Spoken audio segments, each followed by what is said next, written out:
Okay, so let's continue with the representing function, first topic ng general mathematics. So, doon sa ating tatlong real-life problems involving representing function, ito yung ating example. So, mapapansin natin, yung ating first example is area of circle. Alam natin ang circle ay mayroong formulang A is equal to pi r squared.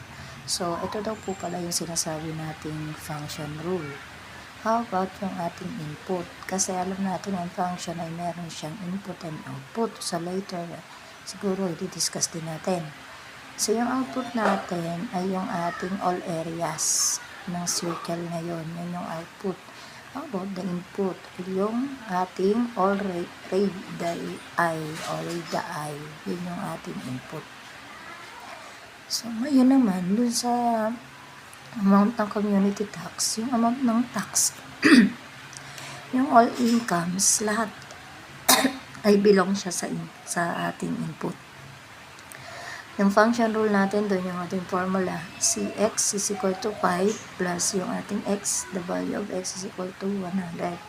And then, ang output naman natin doon, yung ating all tax amount. Yun yung ating output.